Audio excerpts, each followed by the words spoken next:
So PiiDii, one of the most important issues that happen around marriage is money. Causes a lot of problems. What are the important conversations people need to have about money before getting married? That's a really good question. The truth is that the most frequent problems that people have in marriage is usually something around money. And to be clarified too, the reason for breakups in marriages, one of the greatest reasons, is money. So this is really important. When you're dating a person, it's very important that you look into how they're managing their own money, because the way they're managing their own finances is how they're going to manage both your finances, especially whoever it is that's dominant in that relationship, that's going to be responsible for managing finances. And the truth is that the person who is best at managing finances should be allowed to manage the finances of that marriage. And, find out how they're doing financially. Are they in debt? Because many times people end up marrying a person that you don't know their financial state, and, you don't start asking those questions on a new relationship or a new date. Like, I don't meet you today and say, well, how much you got? It's not going to work that way. But by the time you get to the point where you know that this is heading to somewhere serious, then it's like, how much do you earn? How much have you saved? How much do you owe? Do you have any student debt? Just let's know where you are financially. So that when we tie ourselves up together financially, which will happen no matter how much you say, I'll keep my money in my bank and it's under my name and I have control. When you marry a person, your finances are going to get mixed up. And when they are in debt and they come after them, they're going to come after you as well because you're married. So transparency. So transparency is important, that you guys are really transparent and you really know where you both are financially. The other thing too is there's something called money languages. Everybody has a money language. And it's okay to be different, because there are people who, when they get money, they want to spend it. It's retail therapy, If they get money, they're out there, they're spending, and they're not buying cheap things, they're buying expensive things. We call them the big spenders. And that's what makes them happy, is the big spender. Then there are people who, the more the zeros they see in their savings, the more peace they have, the more comfort they have, because they're savers.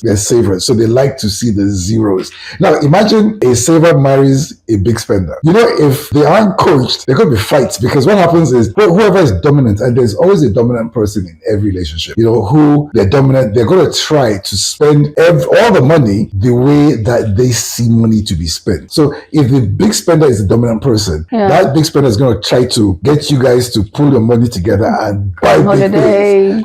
Just spend. But the saver at this point is going to have a problem, because now he or she doesn't feel safe, they don't feel protected, they're just not okay. And after a while, they start to resist. After a while, it gets rough. But there's a key to this. And, there's always a solution to every problem. And right here, what happens is this: the money that comes in must be spent in a way that both languages are spoken. So which means if 100,000 comes in, 50,000 can be spent, or 50 must be saved. So the saver is comfortable and saying that you know what, I have these savings. When the next one comes, we add to it, and that saving is increasing, and they have the big spender. Well, he spent the first one, and when the next tranche of money comes, he spends as well. And I don't know why I'm using he for this big spender, but I guess guys like to spend. They like cars most of the time. So Okay, so how do you help couples to manage income inequalities? So when somebody's earning way more than the other, how do they manage that? Well, finances in marriages and even in relationships, but I think marriage is more, it's based on communication. Open, transparent communication. How much are you earning? How much is the other person earning? What are the expenses that we have? And in a very loving, calm way, we allocate responsibilities where, okay, you take care of this, you take care of that. And we do it in agreement. We don't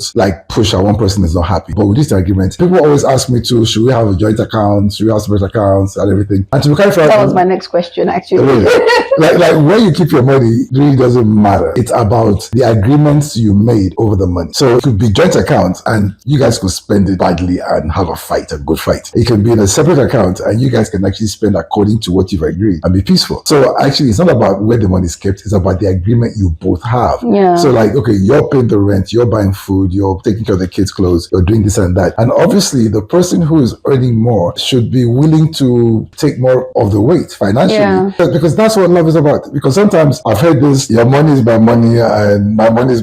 No. Our money money, no. Your money is our money, and my money is my money. It's like, that's not just okay. Yeah. It's like, that's selfish.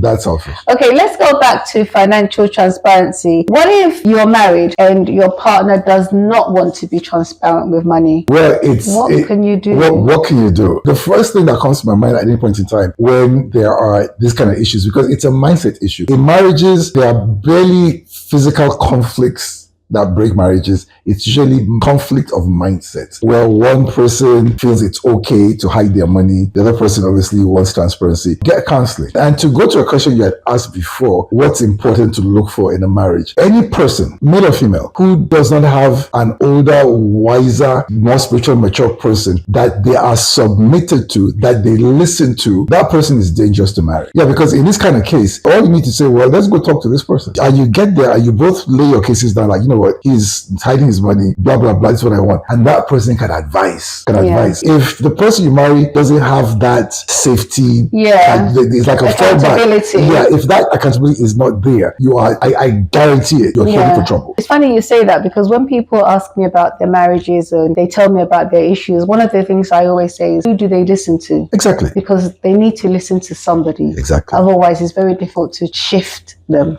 And I'll tell you this, if you marry a person, especially a man, who no human being can talk to, you know, you're in trouble. Which means when they start to hurt you, the only thing you can do is pray. Then God can talk to them, because basically you knew that person, there's not a human being living on this planet that they listen to, that's able to talk to them and make them do something. But people don't know that. Like, they marry the guy because he has a good income, has a good car, you know, this nice house, makes money. He's tall, you know. I like tall, better nice shoes, and nice shoes, you know, and that's why you married them. Yeah, you know? for sure. Yeah, look what's up, but that's why marriage today is where it is. And the truth is, marriages are struggling. It's like it's 50% both in Christian homes and in unbeliever homes. It's 50% success rate, which means out of every two people that get married, one breaks.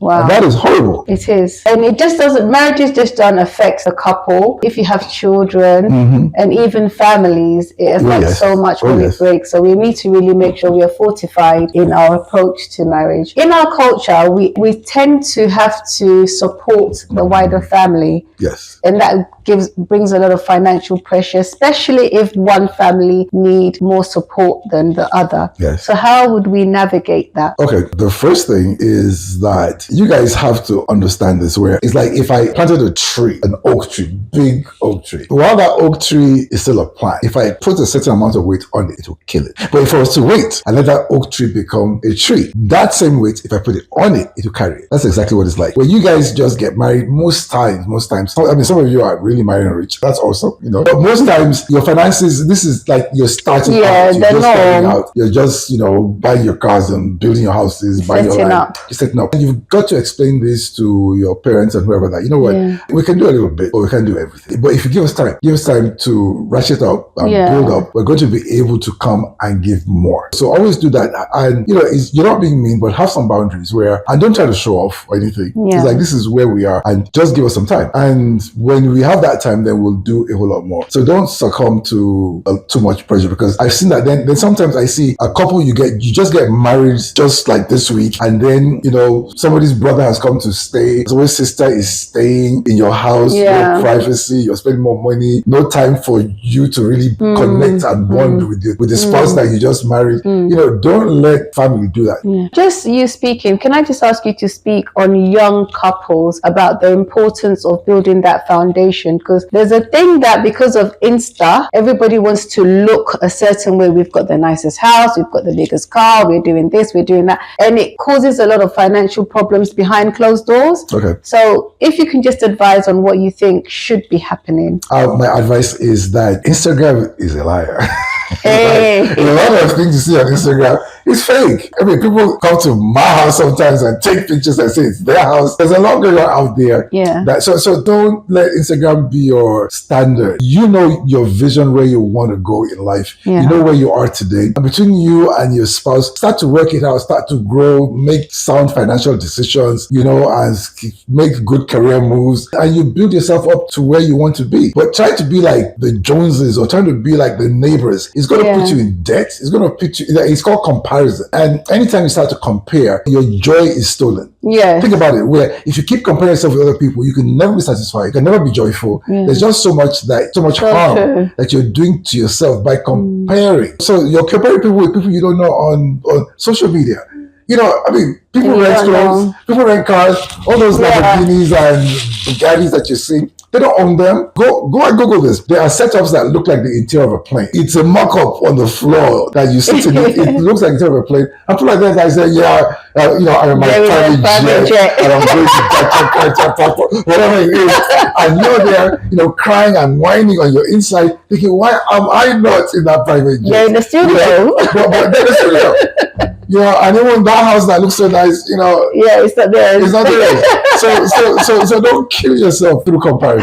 Okay. And then finally on money, how can you help couples rebuild trust again once there's been financial dishonesty? This thing about trust, it's really important. A lot of people don't know the importance of trust in a relationship or marriage. And they're so careless that they break the trust, they lose the trust, and then they start to struggle. Because trust can be earned back, but trust cannot, like trust it has this unique property where when you break trust, you empty your account. The account is empty. But to fill that account back up, it's drop by drop. It's little actions of trust, little transparency, consistent transparency, consistency or where you're supposed to be, doing the right thing. You allow yourself to be checked and whatever. It takes a lot to build it back up. So it can be built back up, but it takes a lot of effort. And whoever it is that broke that trust has got to be willing to make the effort consistently over a long period of time to build it back up. Yeah, I think I read in one of your books, PiiDii has a few books. I think Marriage Hacks. And you said that... it's like this. Says everything I've said is in this book. So make sure you get your copy today. You said that trust is lost in bucketfuls, but it's made up in teaspoons. Yes. So that's a bit of wisdom for everyone. Protect your trust. It is. Okay. And then that's it for our section on money.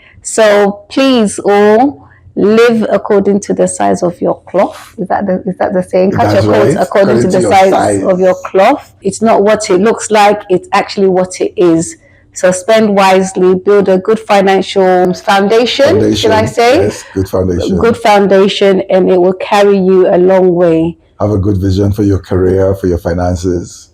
For sure. And I bless you all. I speak multiplication over your finances. Yes. Thank you.